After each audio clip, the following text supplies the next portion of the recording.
Welcome students. Welcome to our English class. बच्चों, आज हम unit 4.3 chasing the sea monster इसकी लैंग्वेज स्टडी करने वाले हैं। ठीक है बच्चों, लास्ट लेक्चर में मैंने आपको लैंग्वेज स्टडी के बारे में बताया था कि हम इस लेक्चर में लैंग्वेज स्टडी करेंगे जिसमें हम ट्रांजिटिव और इनट्रांजिटिव वर्ब्स के बारे में जानकारी प्राप्त करेंगे। ठीक है,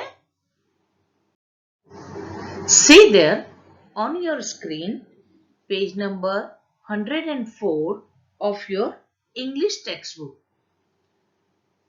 left hand side you can see there language study. Consider the following sentences. Now हम क्या करने वाले हैं? First let us see these sentences.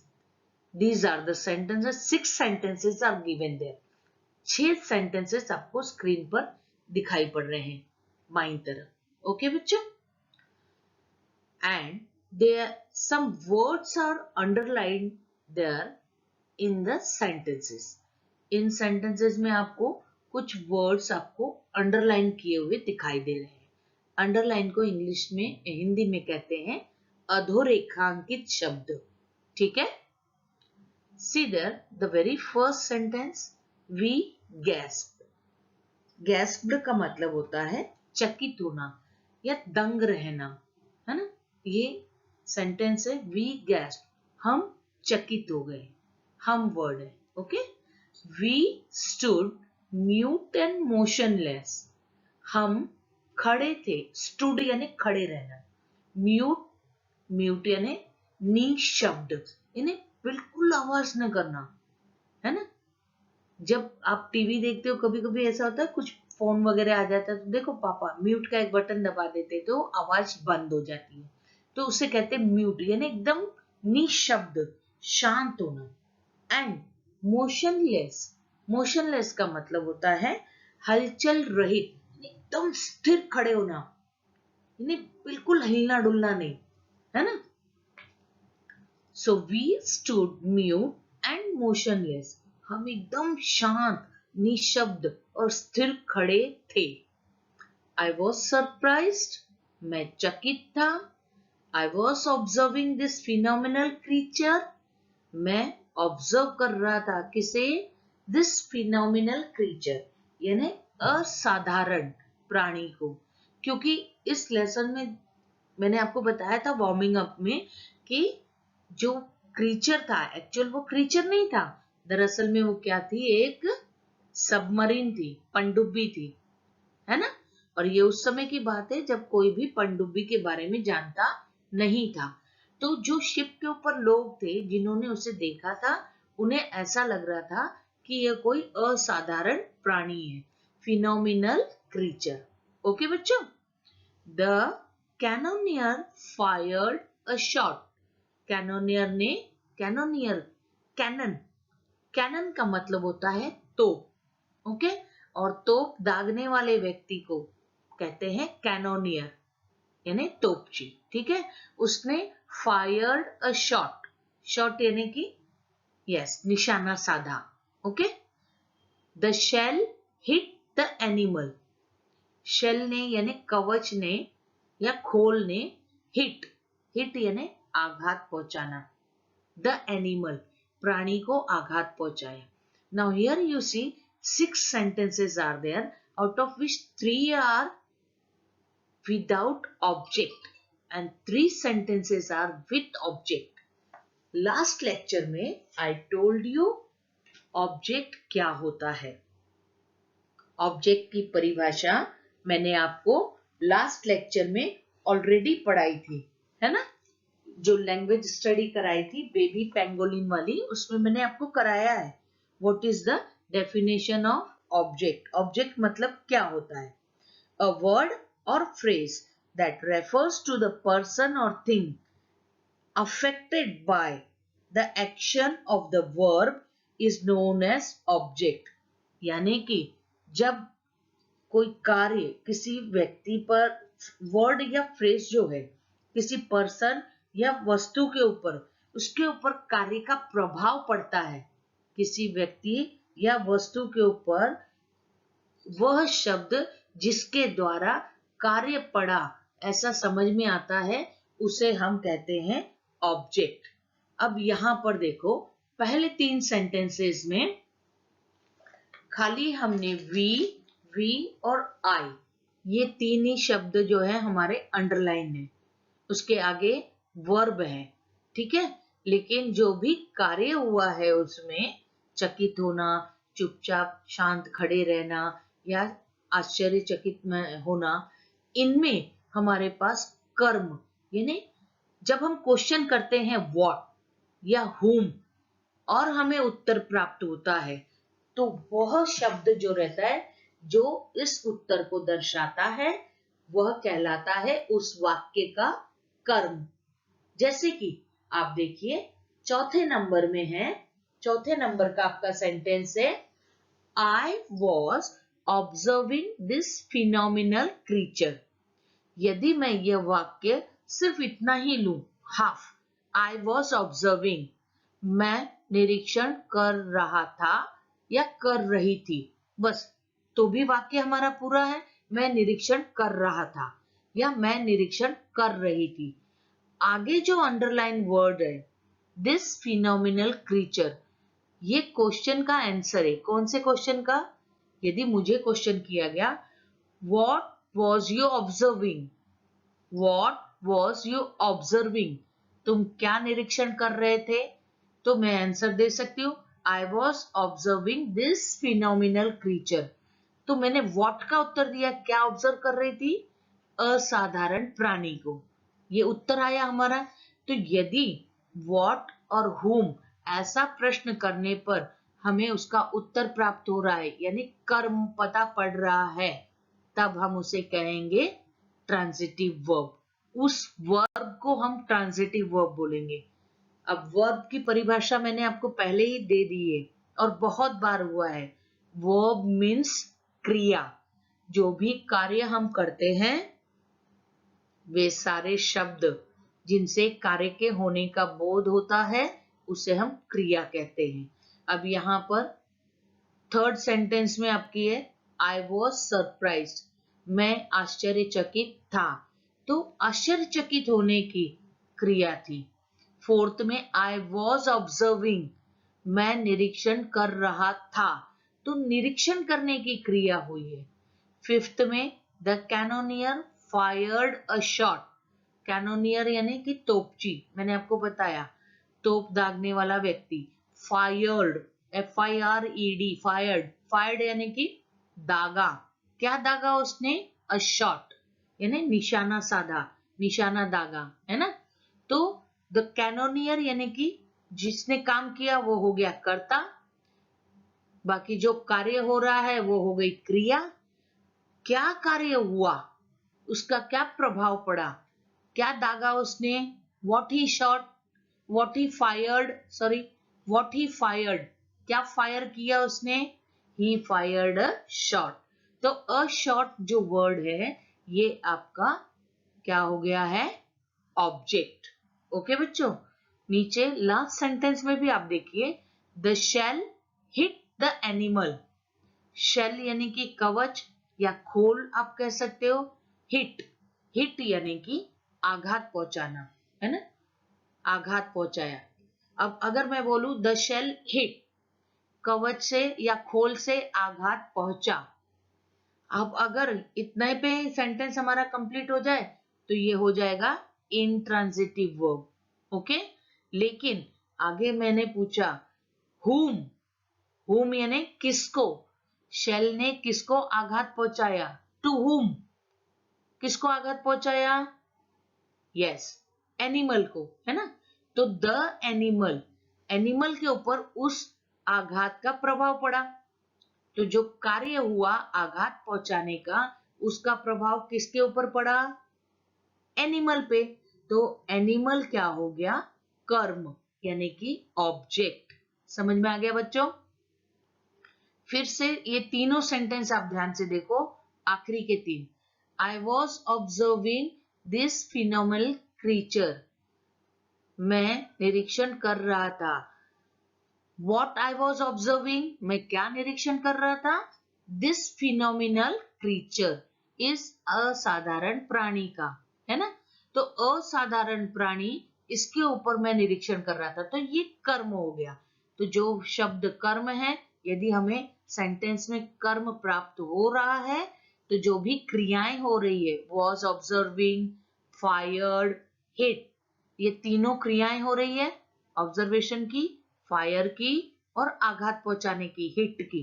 इन तीनों क्रियाओं का कहीं ना कहीं किसी के ऊपर प्रभाव पड़ रहा है, असर हो रहा है ना? तो वो वर्ड्स जो है, वो वर्ड्स जिनके ऊपर प्रभाव पड़ रहा है, यानी कि वो ऑब्जेक्ट हो गए।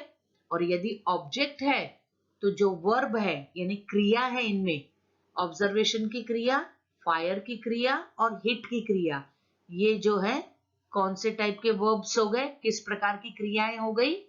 सकर्मक यानी ट्रांजिटिव, क्योंकि यहां पर कर्म प्राप्त हुआ है। हाँ, क्रिया का किसी के ऊपर प्रभाव पड़ा है, इसीलिए ये सकर्मक हुई।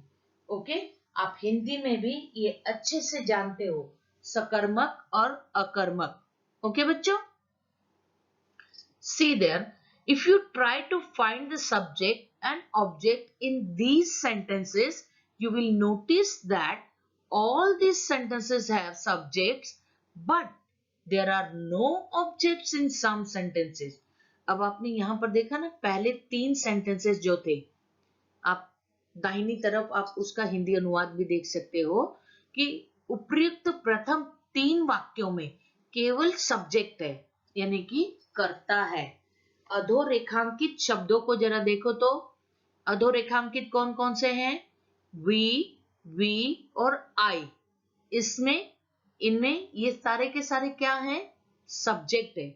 आगे आपको कर्म प्राप्त हो रहा है क्या? ऑब्जेक्ट मिल रहा है क्या? नहीं, तो इनमें ऑब्जेक्ट नहीं है। यदि ऑब्जेक्ट नहीं है, तो मैंने आपको क्या बताया, वो कौन से वर्ब हो गए हैं? कौन से वर्ब है? Yes, intransitive verbs. ओके, नीचे देखो, वाक्य क्रमांक 4, 5 व 6 में सब्जेक्ट भी है और ऑब्जेक्ट भी है। अधोरेखांकित शब्द क्रम से सब्जेक्ट और ऑब्जेक्ट है, मैंने आपको बताया ना। आई, द कैनोनियर और द शेल, ये तीनों सब्जेक्ट है। और आखिरी में जो है, this phenomenal creature, a shot और द एनिमल, ये ऑब्जेक्ट है। ठीक है, तो यहां पर जो भी क्रियाएं हो रही है, वो हो गई है ट्रांजिटिव वर्ब्स। क्या हो गई है? ट्रांजिटिव यानी सकर्मक, क्योंकि इसमें हमें कर्म की प्राप्ति हो रही है, ऑब्जेक्ट हमें मिल रहा है। Okay, now come to next one, some verbs do not need objects.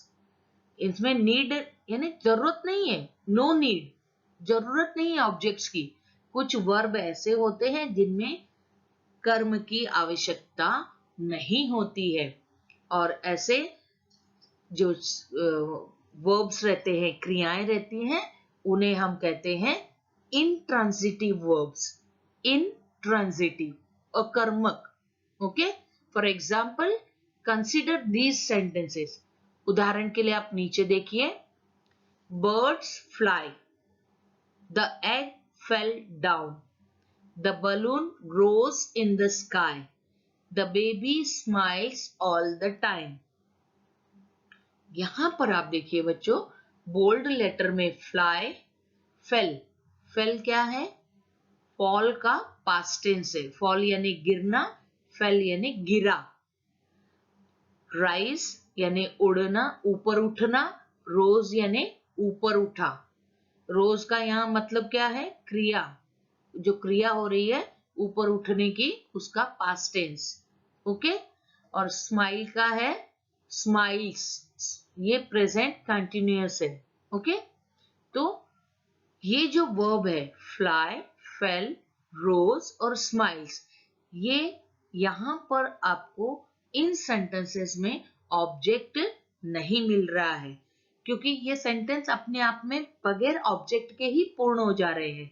तो यहां पर जो क्रियाएं हैं, फ्लाई की, फेल की, रोज की और स्माइल्स की, है ना। तो ये जो है ये बगैर कर्म के, बगैर ऑब्जेक्ट के कंप्लीट हो रहे हैं, इसीलिए ये इंट्रांजिटिव वर्ब्स है। They are known as intransitive verbs. ठीक है बच्चों, इसका हिंदी में भी मैंने आपको बाजू में दे दिया है कि इन वाक्यों में फ्लाई, फेल, रोज और स्माइल्स क्रियापदों के ऑब्जेक्ट्स नहीं है और इसीलिए ये इंट्रांजिटिव क्रियापद है। नाउ लास्ट में नीचे देखिए आप लोग, now read the following sentences. अब नीचे आप वाक्य पढ़ो। सी there 3 sentences are given there and they have mentioned their subject, verb and object. तीनों में आपको ऑब्जेक्ट मिल रहा है। मैंने अभी आपको बताया था कि यदि हम what और whom ऐसा क्वेश्चन करते हैं और हमें उसका उत्तर प्राप्त हो रहा है तो वो हमारे हो गए ट्रांजिटिव वर्ब्स। ओके, जैसे कि द वेरी फर्स्ट एग्जाम्पल देखो, ही इज राइटिंग अ बुक।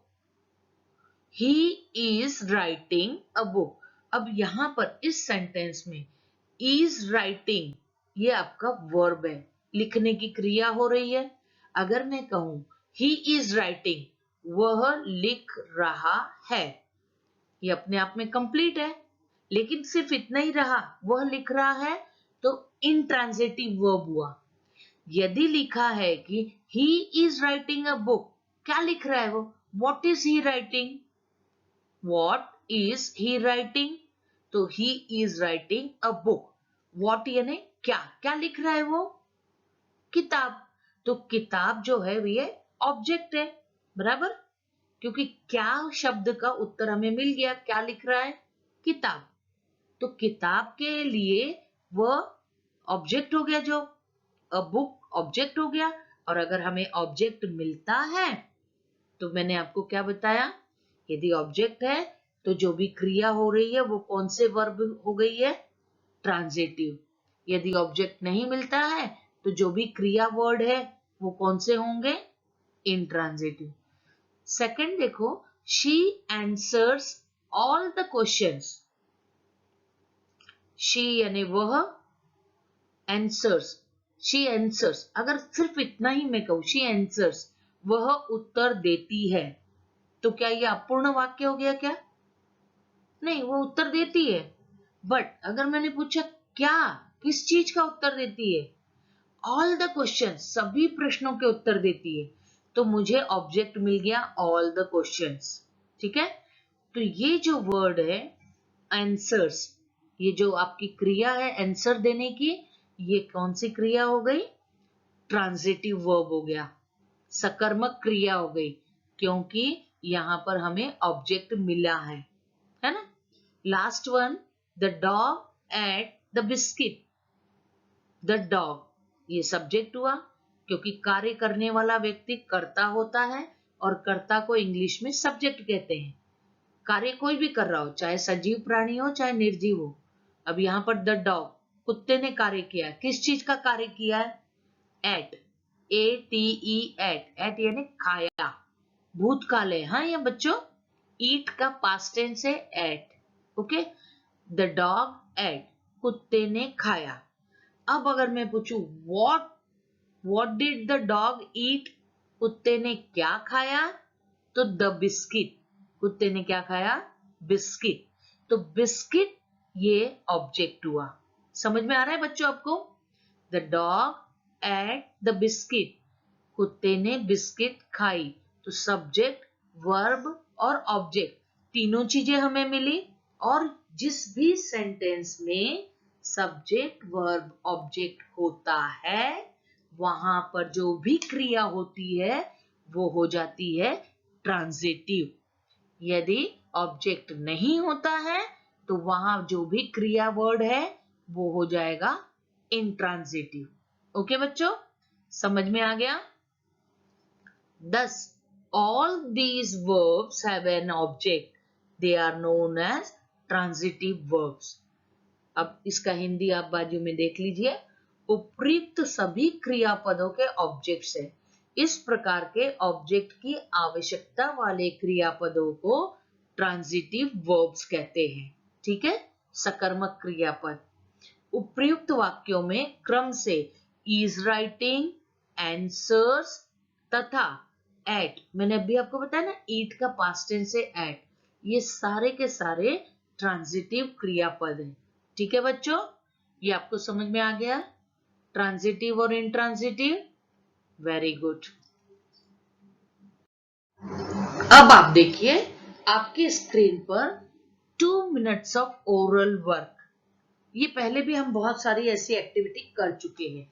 इसमें हमें क्या करना है मैं आपको एक्सप्लेन कर दूंगी और फिर नीचे में आपको सारे जो वर्ड्स है जिनके बारे में आपको लिखना है आप स्वयं लिख सकते हो, या फिर मैं इसके उत्तर नीचे आपको दे रही हूँ, आप देखकर लिखोगे। ठीक है, यहां पर आपको क्या करना है, 2 मिनट्स ऑफ ओरल वर्क में write as many words as possible that go with the following verbs. अब यहां पर देखिए बॉक्स में एक सर्कल में आपको गो वर्ड दिख रहा है। गो, गो यानी जाना, जाने की क्रिया हो रही है ना। इस क्रिया के साथ और कौन कौन से वर्ड्स आप लिख सकते हो, जैसे कि गो टू स्लीप, सोने जाओ, गो होम, घर जाओ, गो इन, अंदर जाओ, गो आउट, बाहर जाओ, go right, go left, go through, go mad, go by bus, go fast. तो बहुत सारी आप इससे रिलेटेड वर्ड्स, बहुत सारे क्रियाएं आप इस क्रिया से रिलेटेड लिख सकते हो। ठीक है, नीचे आप देखिए make, catch, grow, reach, take, get, go और कीप, ये जो आपके पास में वर्ड्स हैं इनके बारे में भी आपको लिखना है। ओके, ये आपको स्वयं करना है, लेकिन मैं आपको एग्जाम्पल्स और भी दे रही हूं, आप उसमें उस लिस्ट के अंदर आप अपने मन से भी बहुत सारी चीजें ऐड कर सकते हो। ठीक है बच्चों, गो का तो यहां ऑलरेडी दे दिया है, बाकी के आगे आप देखते जाइए।